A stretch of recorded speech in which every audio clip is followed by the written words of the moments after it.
This is Faith in the 806, where we consider how our daily lives intersect with what God is doing in the world. Thanks for joining us today. My name is Hannah, and I'm glad you're here. And I have two guests returning today. So why don't you go ahead and introduce yourselves and share something that you are reading, watching, or listening to these days.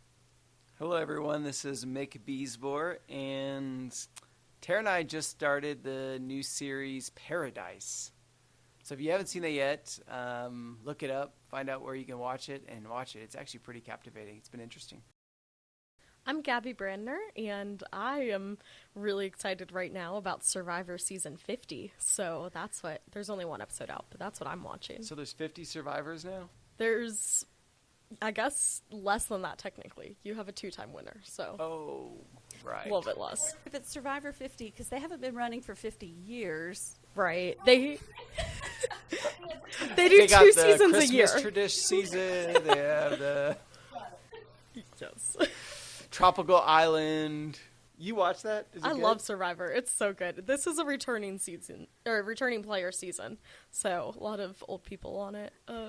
Remind me is of the fun. genre of that style of show. Isn't there a name? It's kind of like a documentary, but it's not, right? Is it reality TV? Reality. It's Why did I act like that was competition. complicated?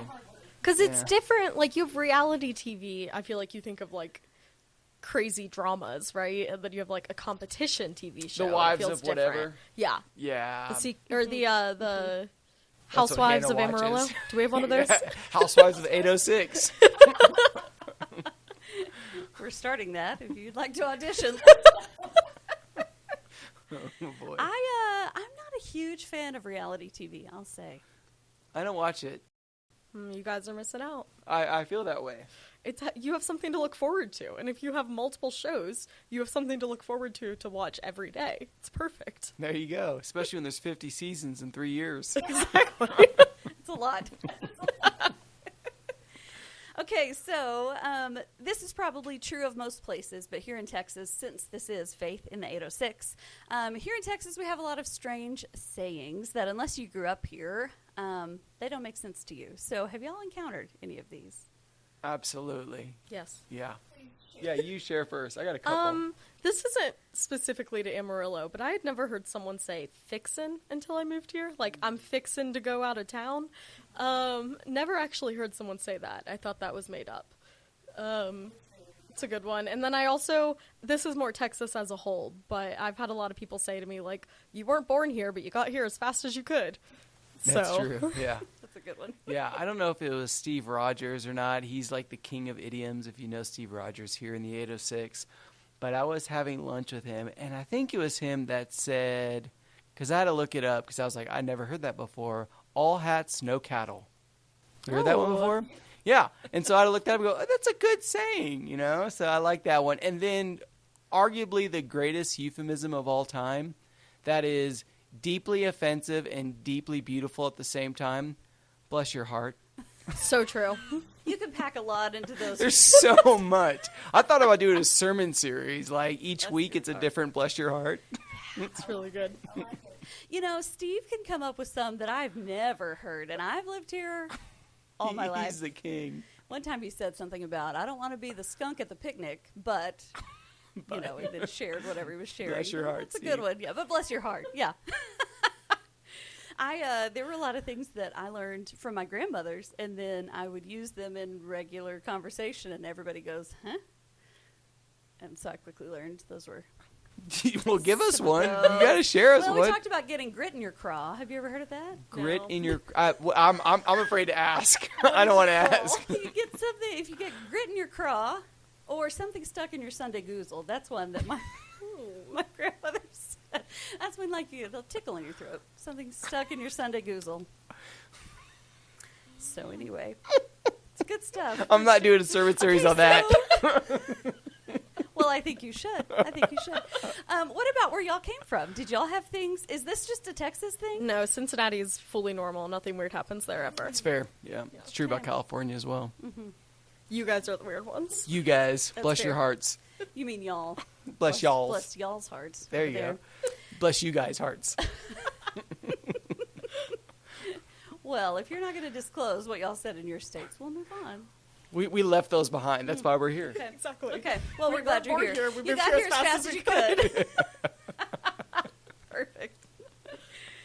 Okay, so the last time the three of us were together, we talked about how to respond to things that we see in the world. We talked about this in light of a local concern as well as some related to bigger concerns just that we see in our country. So I want to come back to that conversation a little bit and talk about, as Christians, are we called to engage when we see things going on that maybe we're not sure about or maybe that we don't agree with? What do y'all think about that? You know, I'm thinking about Micah 6, where it says, do justice, love mercy, and walk humbly. And I do feel like those are all proactive verbs in how we should be responding to the world around us. So my first gut response is yes. Mm-hmm. Now, I think the world is complex and there's wisdom involved and there's a lot of variations of what that might look like, but I do think Christians are called to engage and interact with the world.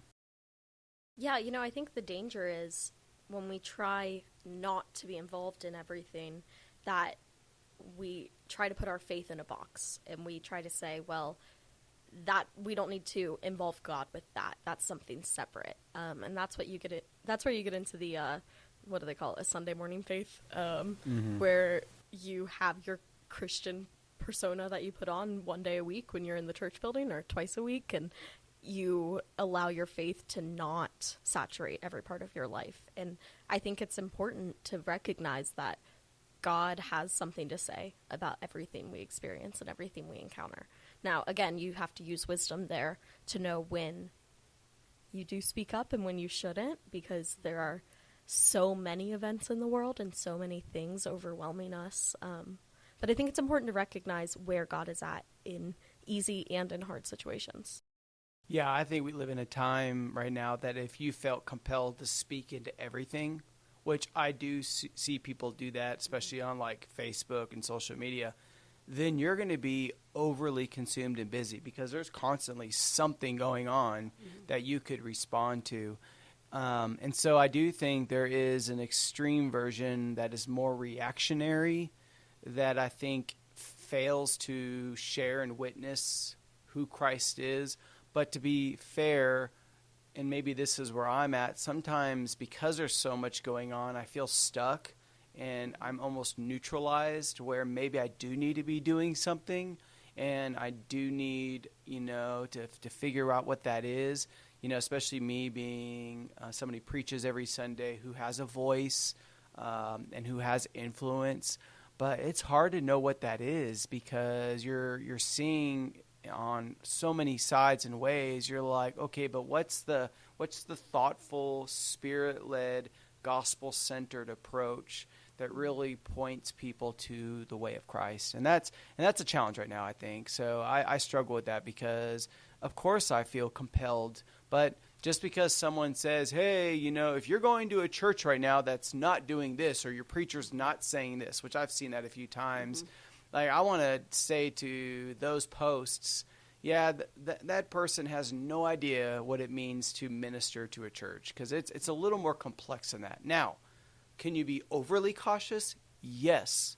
But, I mean, come on. Let's show us a little grace and let's try to figure this out together. Yeah, I do feel like it requires a lot of discernment. And I don't know if y'all feel this way. I feel like it moves so quickly. Something big happens, and there's lots of reactions and lots of words, and it's almost like a pressure to respond and respond well. And then if you don't respond, you're failing. Or, I have questions about that. But so... Hold on, it made me think of what you said. And when Tara and I were first dating, and she came up to visit my family, I gave her a little speech. I said, hey, just FYI, I'm actually the quiet one in my family. And if everybody knows me, they're like, huh? There's no way you're the quietest person. And so she didn't believe a word I said. I'll just say this. After we left the house, she was like, you're the quietest person in your family. Because in our family, in our household, I'm not just talking about my sibling and my parents. I'm talking about like cousins, aunts. When we're all together, it's like everyone's yelling, and then you have somebody getting louder and louder and louder because people are wanting to be heard. I think that's the world we live in now. There's just so much noise, and it's like finally it's quieted down. I want to do something about it or speak because now it's quiet. But by then, people have moved on. Mm-hmm. So you're right. It's just so hard. Yeah, it's a hard balance to find. So how do we get involved? We discern that maybe we see something that needs a response. How can we get involved to bring about good for, our city, our state, our country, whatever the thing is? Yeah, I think the answer is going to be different for everyone, right? Like, there isn't a one-size-fits-all on this. And even for an individual person, the situation, the scenario is going to change how you get involved, right? I think we all have things that we're passionate about and things that we really care about, and you're going to want to be more outspoken, involved on certain things, more so than others. But then there's this shared compassion that we should all have as Christians and as a part of our faith. So it ranges. I think there's a lot of different solutions. That's not really an answer. I think that's good. I think you're right.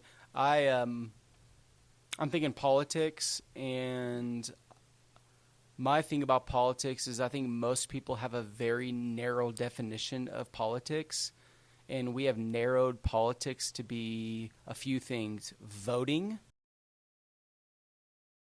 loud, biased opinions, and specific platforms. And if you actually just go to the basic dictionary. You don't have to do nothing, or just ask AI. Just do something very basic search. You're going to find out the word politics is a little more robust and broader. It's in its sense, it's really how we function as a society, who's in power, who's not, all those things.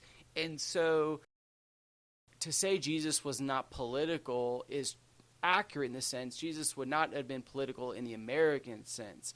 But to say Jesus wasn't involved in the institutions of power, he spoke into that he offered change and alternative reality, that in some ways is political, but maybe not the definition we think about. So I do think that Christians should think about politics and how it forms and shapes and informs our faith. But once politics captures our faith, that's when it becomes an idol, and that's what concerns me. Mm-hmm. Yeah, when politics begin to be equal to our religion in the ways I hear a lot of people talk about it, I do think that's something we need to pay attention to. So what about this idea of activism? Activism versus action. What's the difference between the two? What are positive ways to, engage with those? I'm giving you first swing at this one, You're Mick. making me go first. You're so sweet. Thank you.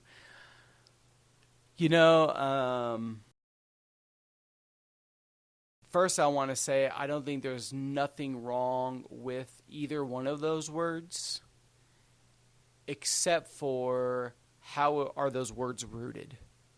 And so if they're rooted in things like I'm right, you're wrong, I want to win, I want you to lose, then already, even before you activate your action or activism, you're in the wrong. So my first question for all of us who should be active is, where is that activity coming from? Like what's driving you? And obviously, as a disciple of Jesus, for me, it needs to be rooted in love and kindness and compassion, the cross, things of that sort. So I want to say that first. And then I would say, do I think there's a difference? Yeah, I would say action is more of a response towards something. I think activism, I don't even know what a good definition is, but I would say maybe it's more of an identity. Like if you're an activist, then maybe it's more of a, kind of a way of living that you live, and maybe you're involved in something specific, like you're an activist towards individuals who are experiencing homelessness, or you're an activist towards individuals who are running away from violence in their homes, or whatever. So I do think there's a little difference in the two. Both can be really good. Both can be really dangerous. Yeah, I like how you said that, of just the prolonged focus on a specific issue when you talk about activism. And I think that matters, but I think as Christians, we need to be careful with that our identity does not become activism, but we are still engaging in activism as a form of spreading the gospel and by that I just mean the good news of God and his love for us. And so I think it just brings me to that idea of just having a heart for what God has a heart for, right? And caring about what God cares about. And how is your activism spreading the love of God? How is your activism spreading the kingdom of God? And are you allowing your identity to be wrapped up in what you are doing instead of who God says you are? Yeah, I think that nails it. It's more, as Christians, we're more interested in the work that God is doing in the world, and we're going to join God in that work.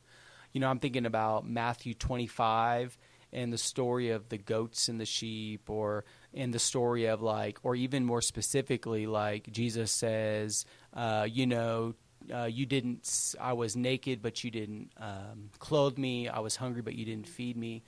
The irony in that story, though, is this, that we don't pay attention to. Both of them didn't see Jesus.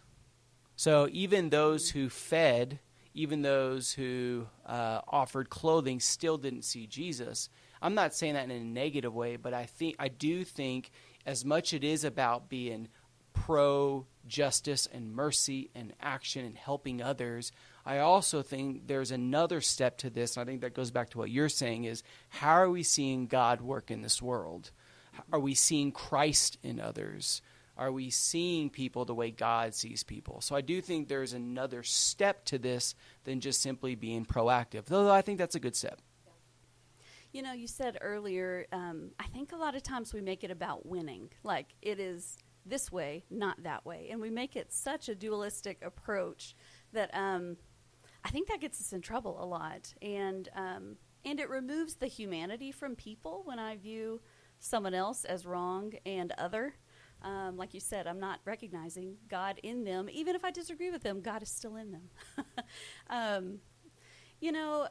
We talked on our last one of these episodes about what was happening in Minneapolis. And I was seeing different ways to engage with that.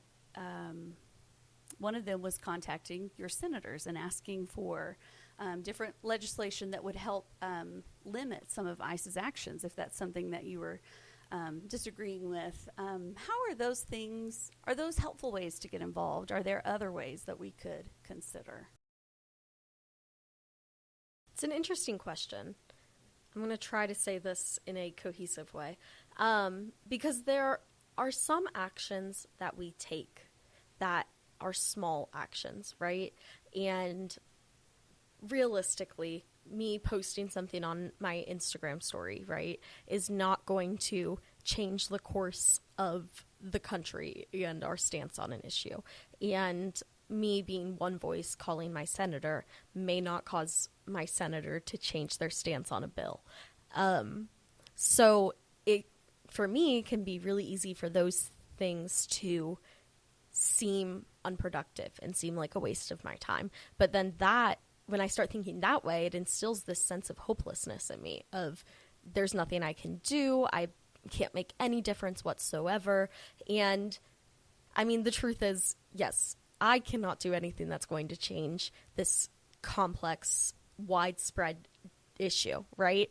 But what is my responsibility still as an individual to change the way that my life is oriented, or the way that my mind functions, so that I am more closely aligned with the heart of God, and so that I am better living out my faith on a daily basis? And how is that an example not to change the course of history, but to change the course of the lives of those around me?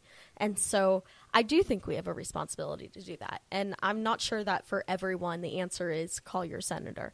But I think that the way that we act and the things that we do have this effect on how we are operating and if we are complicit or not in the problems of the world. And I think it's important for each of us to do something that may be a little uncomfortable, may step outside of our comfort zone, but causes us to change our perspective and better show love to those around us in whatever way we understand that. Yeah, I should have been better prepared for this question in this sense. I know this is true if somebody else wants to find this for me, but I almost promise you and assure you, I'm 98% certain, so we'll just say that there's probably research out there, there's probably psychology, something out there that says that a healthy technique when you're faced with crisis is to respond. Like, I think that is in our nature, is to do something. And so I think there are really two ways in that response, is to do something well or to do something poorly. And so I think poorly is rage bait. You know, post something online that makes you feel better knowing it's overly biased that potentially could offend some people. I think that's not healthy. I think it's a bad witness for Christians to do that. Because I think as much as it affirms and it builds confidence in you, it could also simultaneously be affecting or impacting how others see discipleship. And so I think that would be a good example of a poor response. Or maybe something more, let's just say more something every day. You're driving down the street and you see an individual, and it's a fair assumption to make that they probably are an individual who is experiencing or living in homelessness.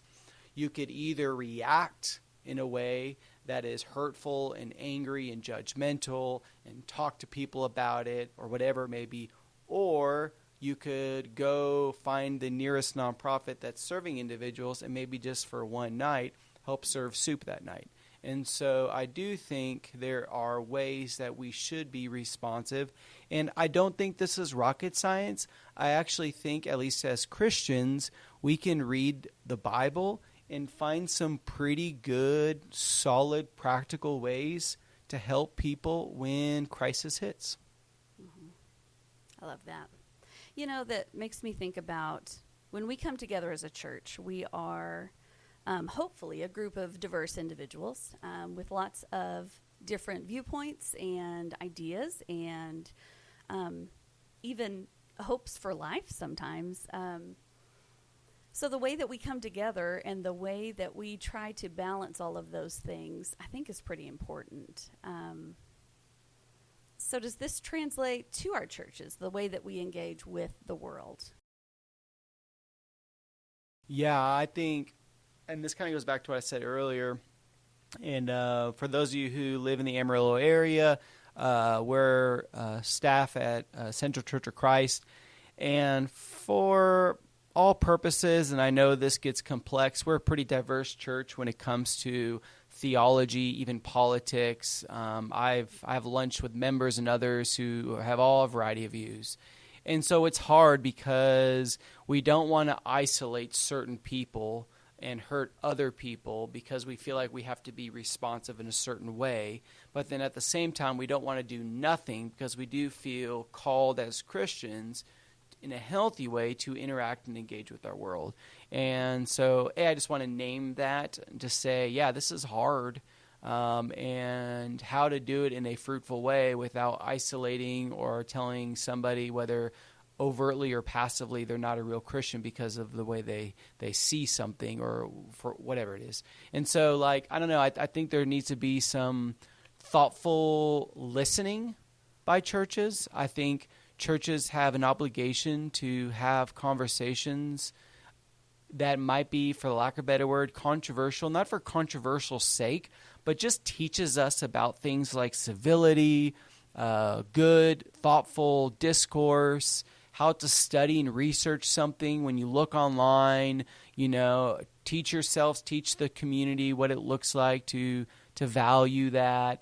And then at the end of the day, like, remind ourselves we're part of something even greater than what's in front of us, right? There's this eschatology, this ending that we have to hold on to, where we know that at the end of time, so even though we're in America, it's 2026, that all nations will bow, and that we have to be somehow re-centered, reoriented to something bigger. So those are just a couple of things that I thought about. Gabby's got better solutions. Oh, I don't know about that. I appreciate what you said about just having these conversations and being with people with different perspectives and how we can do that in a civil manner. And I think about this idea of you will know them by their fruit, right? And just what we are showing to the world and what we are showing to each other. And in a world so filled with division, how can we as a church show love? How can we show gentleness? How can we show kindness? And recognize there's going to be a diversity in understandings and in beliefs and in theology, and there's space for that. Granted, there's going to be non-negotiables in anything, right? But overall, we are all made in such unique and creative ways because we worship a God that is so unique and creative, and it's through conversations with one another and through conversations with people who have a different perspective and disagree with you that we not only grow ourselves, but we grow in our understanding of God. And I think in a world where there's so much division, we need to be a sense of unity, and we need to be an example or a witness of what it looks like to live in peace and harmony with one another while still being deeply passionate about the things that God is deeply passionate about. Yeah, and I would say that unity and how to come together looks differently for different types of people, even generationally. Like, I would say, historically speaking, generationally, unity looks like coming together and singing together and listening to a sermon, or, you know, what we would like kind of worship together. And I still think there's some profound beauty and truth in that. Of course, I think that come to Central, hear a great sermon. Just kidding. But also other unifying factors are, why don't we all come together and let's show up at this nonprofit on a random weekday night and help them out. And in return, we help out our city.